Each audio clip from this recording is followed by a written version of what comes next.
Good morning, student. In last video we have learned what are the different types of tenses and what its kinds and indefinite, continuous, perfect or perfect continuous. Now, when you got to know the tenses, because tense क्या बताता है? Tense बताता है कि वो समय और परिस्थिति कैसी है जो सेंटेंस आप बोल रहे हैं ना।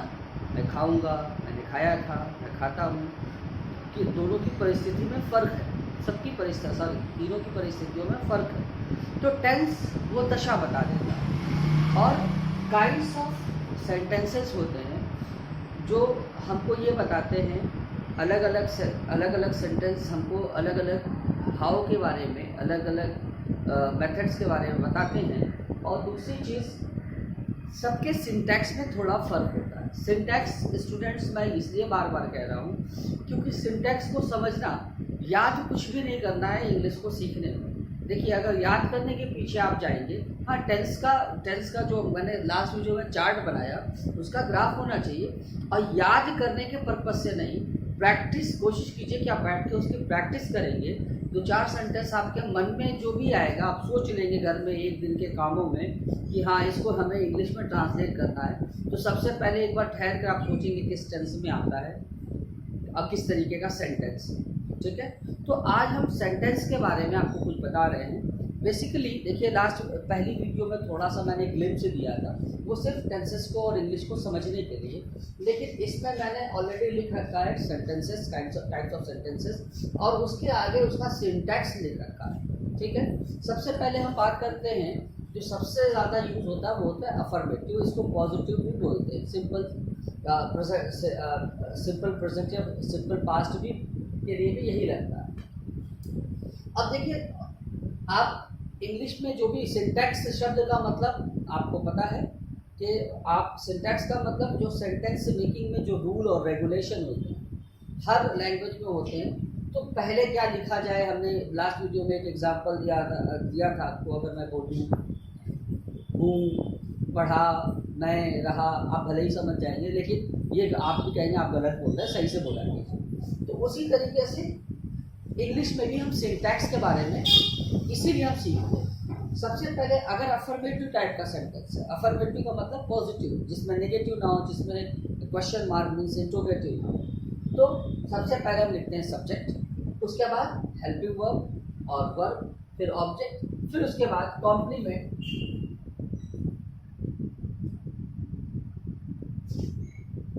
अब मैं आपको ये समझा दूं कि सब्जेक्ट क्या होता है। किसी भी सेंटेंस में काम के करने वाले या फिर जिसके बारे में बात की जा रही हो उसको बोलते हैं सब्जेक्ट, ठीक है।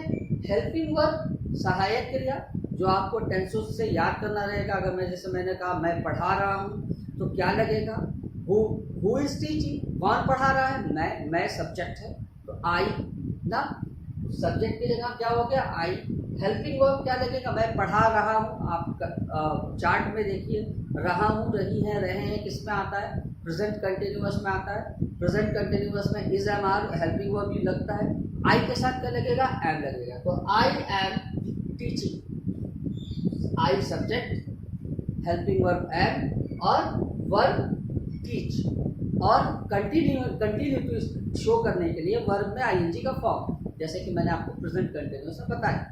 अब आई एम टीचिंग इंग्लिश, तो आई एम टीचिंग, ऑब्जेक्ट क्या हो गया, इंग्लिश, ठीक है। अब इसके बाद सब्जेक्ट, हेल्पिंग वर्ब, वर्ब और ऑब्जेक्ट के बाद जो भी आता है उसको कॉम्प्लीमेंट्री कैटेगरी में रखते हैं, उसको थोड़ा इधर उधर कर लेते हैं, ठीक है। आशा करता हूँ कि आपको अफर्मेटिव सेंटेंस समझ में आया। फिर है इंट्रोगेटिव, जो दूसरा वाइड ज़्यादा यूज होता है। देखिए, इंट्रोगेटिव के लिए मैंने आपको समझाने के लिए दो तरीके के इंट्रोगेटिव का सिंटैक्स लिख रखा है। एक है सिंगल, दूसरा है डबल। ये सिंगल और डबल आपको सिर्फ याद कराने के लिए बोला गया है, हालांकि कुछ राइटर्स ने बुक में भी यूज़ किया है। तो मैं आपको सिंगल और डबल को ऐसे समझाऊँ कि आप जब इंट्रोगेटिव सेंटेंस पढ़ते हैं तो उसमें WH वर्ड्स आते हैं, जैसे व्हाट, वेयर, हाउ ना, हूम ना, ये सारी चीज़ें WH वर्ड के अंदर आती है। WH वर्ड मतलब ये जो क्वेश्चन मार्क लेकर के आते हैं, ठीक है। तो इस तरीके के सेंटेंस को इस तरीके के सेंटेंस जो अगर किसी सेंटेंस में WH वर्ड दिया है तो उसको डबल इंट्रोगेटिव सेंटेंस के कैटेगरी में डालेंगे।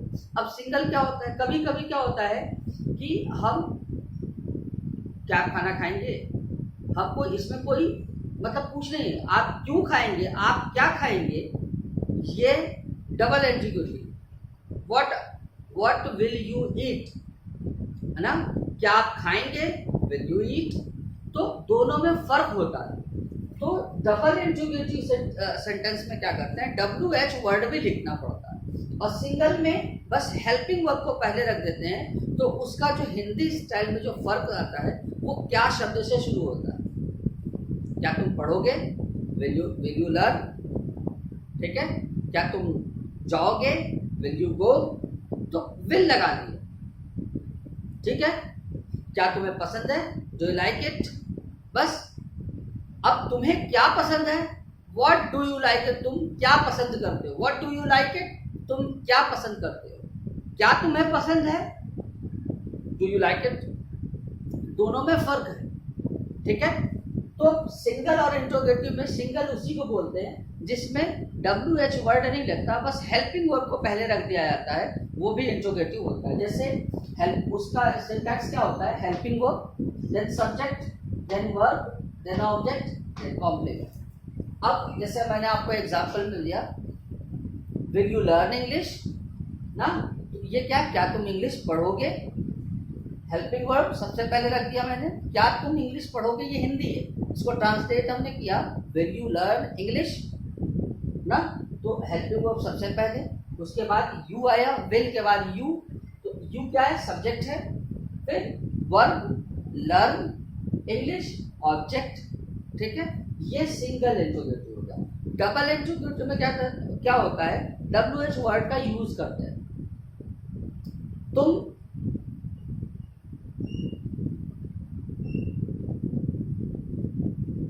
क्या पढ़ोगे, व्हाट विल यू लर्न, तुम क्या पढ़ोगे, ठीक है। तो व्हाट मतलब WH वर्ड, विल मतलब WH वर्ड के ठीक बाद हेल्पिंग वर्ब, फिर उसके बाद व्हाट विल यू सब्जेक्ट, फिर ऑब्जेक्ट इंग्लिश, फिर अगर कुछ होता आगे सेंटेंस में कुछ होता तो उसको कॉम्प्लीमेंट की कैटेगरी में डाल देते, ठीक है। ये था अफर्मेटिव इंट्रोगेटिव। अगर आपको इसमें नहीं समझ में आएगा तो आप हमसे पूछेंगे, मैं फिर से इसको एक्सप्लेन करूँगा, और होता यही है, ठीक है।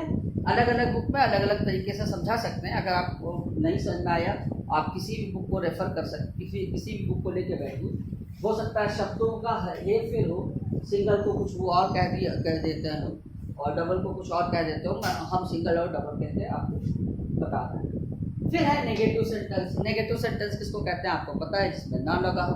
नेगेटिव जो होते हैं, जो जिसके अंदर नेगेटिविटी होता है, जिसमें ना का यूज़ करते हैं, नहीं का यूज़ करते हैं। Subject, helping verb, not, verb, object, complement. No, जैसा हम कहते हैं ना, I will not teach you, मैं तुम्हें नहीं पढ़ाऊंगा। I subject, will helping verb, फिर उसके बाद नॉट लगा, फिर उसके बाद टीच वर्ब हुआ, फिर उसके बाद English, I will not teach you English ना।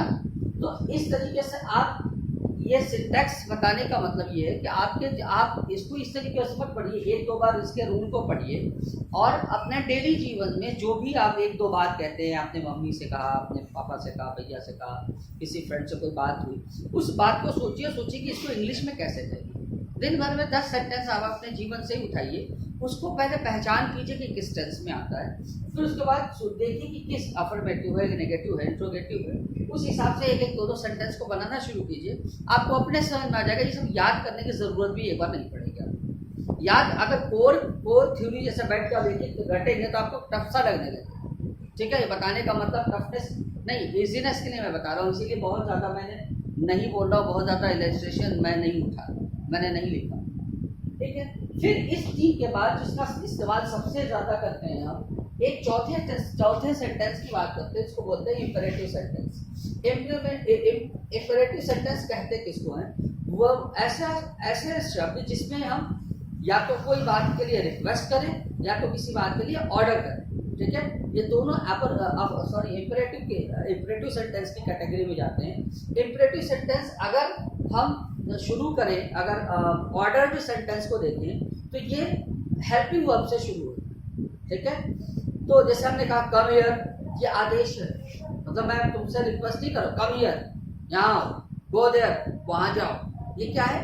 आदेशात्मक, जिसको हिंदी बोलते हैं आदेशात्मक, मतलब ऑर्डर देना। Bring me a glass of water, मेरे लिए एक ग्लास पानी लाओ ना, या फिर मैं कह दूँ when you bring me a glass of water please, इसमें क्या है? प्लीज लगा दिया तो कहीं ना कहीं रिक्वेस्ट कर दिया। ठीक है, और इसके लिए मेनली वैसे तो प्लीज लगाओ तो थोड़ा डिफरेंट होता है, प्लीज शुरू में भी लगाते हैं, लास्ट में भी लगा सकते हैं, लेकिन ऑर्डर सेंटेंस के लिए सबसे पहले वर्ब डोंट टच मी ना, तो कहते हैं, क्या कहते हैं? Do not do helping verb, और ये भी निगेटिव हो सकता है। ठीक है, don't spoil your career, don't get, ठीक बाद स्पॉइल आ रहा है वर्ब, तो उसी तरीके से अगर इसमें भी अफर्मेटिव को देखेंगे आप तो इसमें क्या आएगा? Verb, object, complement. बाकी आप कुछ बहुत ज़्यादा पढ़ाने का मतलब फिर डीप में जाना होगा, आप सेंटेंस को ऐसे बनाना शुरू कीजिए, क्योंकि आप चले गए हैं, इतने फैमिलियर हो चुके हैं, कभी न कभी आपके सामने आ चुका है। बस मेरा मकसद ये है कि थोड़ा सेंटेंस मेकिंग डेवलप हो, और फिर अब आने वाले 1-2 वीडियो के बाद हम अपनी बुक एक्सरसाइजेस शुरू करेंगे। देखिए एक और बच गया, मैं उसको एक्सप्लेन करूँ थोड़ा। एक्सक्लेमेटरी सेंटेंस, एक्सक्लेमेटरी सेंटेंस किसको कहते हैं? एक्सक्लेमेटरी को मतलब जिसमें आप ऐसे समझिए कि जिसमें आपका ये साइन ऑफ एक्सक्लेमेशन सिंबल लगा हो, ये एक्चुअली में एक फीलिंग को एक्सप्रेस करने का एक ढंग होता है। देखिए हम बातचीत में तो अपनी फीलिंग को बहुत अच्छे से तरीके से बयां कर सकते हैं। जैसे आप टीवी देख रहे हो और इंडिया मैच जीत जाए तो घर के सदस्य कूद जाते हैं, जैसे हम ही लोग में से हैं, और एकदम मैच फंसा हुआ है, सबकी निगाहें एकदम टिकी हुई है, और एकाएक अगर मैच जीतती है तो हम कूद से जाते हैं, मतलब खुशी बहुत ज़्यादा होती है। लेकिन जब हम उसको लिखेंगे तो भाव को कैसे स्पष्ट करेंगे, भाव को कैसे बता सकते हैं?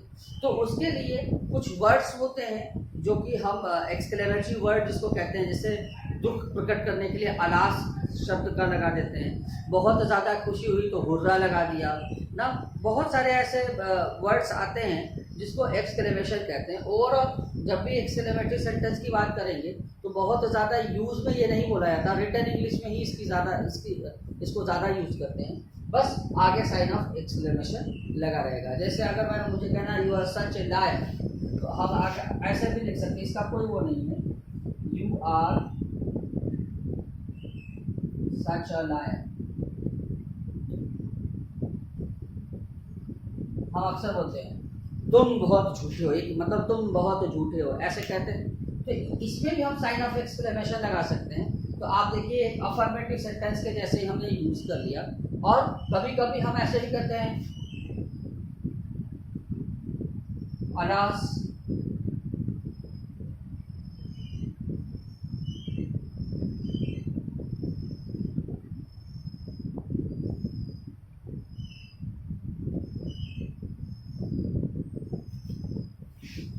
ठीक है, तो अलास के ठीक बाद हम साइन ऑफ एक्सक्लेमेशन लगा देते हैं। ओवरऑल इसकी ज़रूरत आपको जिस रिटर्न की, जिस मकसद से मैं इंग्लिश के लिए आपको बोल रहा हूँ, मैं आपको फिर से क्लियर कर रहा हूँ कि मेरा अपनी इंग्लिश पढ़ाने का मतलब कोई कोर इंग्लिश की तरफ जाना नहीं है। आपके 11th-12th में मेनली ग्रामर का पोर्शन नहीं है, ठीक है, लेकिन इसलिए बता देता हूँ कि थोड़ा बहुत आप सेंटेंस मेकिंग की तरफ भी ध्यान दें, और अगर ये नहीं भी बहुत ज़्यादा आप इसकी प्रैक्टिस करेंगे तो आपको लिखते हैं बहुत ज़्यादा यूज़ नहीं करते। ठीक है, आपको उतना प्रयास कम से कम कीजिए कि अगर एग्ज़ाम में बैठे हैं और कोई ऐसा सेंटेंस आपको हिंदी में समझ में आ रहा, नहीं समझ में आ रहा है, तो उसको बना के हम लिख सकते। बस इतनी बात है, इतना कॉन्फिडेंस आपके अंदर आने वाले समय में हो जाए। ठीक है, अब देखिए इसी में कुछ चीज़ें हम ऐड करते हैं जिसको मैंने बोर्ड पे लिखा नहीं, जिसको मुझे सिर्फ और सिर्फ समझाना ही था। अब देखिए उस समझाने में मैं एक बात करूँगा आप लोगों से, बहुत प्रैक्टिकली कह रहा हूँ, और मैं ये आपसे कभी नहीं कहूँगा कि आप इसको याद कीजिए, बहुत ज़्यादा प्रैक्टिस में लाइए, यही कहूँगा मैं। अब जैसे देखिए कोई भी सेंटेंस होता है, सबसे पहले अगर कोई हिंदी के सेंटेंस को, मैंने आपसे एक बात शेयर किया था कि मुझे लगता है कि भारतीय होने के नाते जो पहला ख्याल आता है मेरे मन में वो हिंदी में ही आता है, ठीक है। अब due to practice of a particular language it will be easier to for me to speak a particular language like English ना। अब हमें इतने रूल की ज़रूरत नहीं पड़ती कि मैं अपने मन में रखूँ और कन्वर्ट करूँ, वैसे ही आप भी हो जाएंगे, बस प्रैक्टिस में होना बहुत ज़रूरी है। अब देखिए आपको मैंने एक चीज़ बताई कि बेहतर होगा कि आप अपने डेली लाइफ से जो मतलब पूरे के पूरा एंटायर डे से 15 मिनट आधी घंटा अपने आप के लिए निकालिए। जो बातें बोली है, मम्मी ने कहा, आपने कहा, पापा ने कहा, भैया ने कहा, किसी दोस्त ने कहा, किसी ने भी कहा, उसके सेंटेंस को सोचिए किस टेंस में हो सकता है और कैसे बोल सकते हैं, ठीक है। अब हम इसके लिए थोड़ा सा प्रयास करते हैं। देखिए जो पहले हिंदी का सेंटेंस आप देखते हैं और सबसे पहले अगर उसको इंग्लिश में कन्वर्ट करने जा रहे हैं तो दो चीज़ें सोचेंगे। सबसे पहले देखेंगे ये वर्बियल सेंटेंस है कि नॉन वर्बियल सेंटेंस है। मैं उसको लिख देता हूँ एक जगह ताकि आपके दिमाग में रहे थोड़ा सा।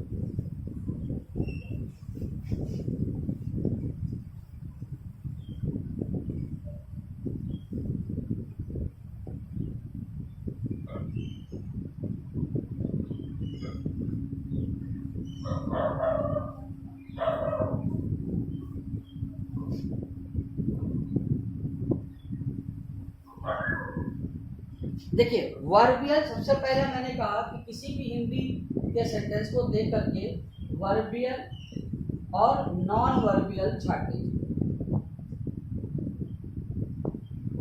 वर्बियल और नॉन वर्बियल को की पहचान कीजिए। क्योंकि अब मैं आपको एक बार बता दूं, जितने भी मैंने टेंस बताए हैं, जितने भी हेल्पिंग वर्ब्स बताए हैं, जितने भी टाइप के सेंटेंस बताए हैं, ये सब का रूल वर्बियल सेंटेंस को होता है, नॉन वर्बियल सेंटेंस पे नहीं। अब देखिए नॉन वर्बियल और वर्बियल में को कैसे आइडेंटिफाई करते हैं। जैसे मैंने कहा अकबर महान राजा था, Akbar was a great king. अब वर्बियल का मतलब शब्द से पकड़िए जिसमें वर्ब हो, ठीक है, और नॉन वर्बियल जिसमें वर्ब ही नहीं होता है। तो जिसमें वर्ब होता है उसी में इंग्लिश के सारे ग्रामर लगते हैं, ठीक है।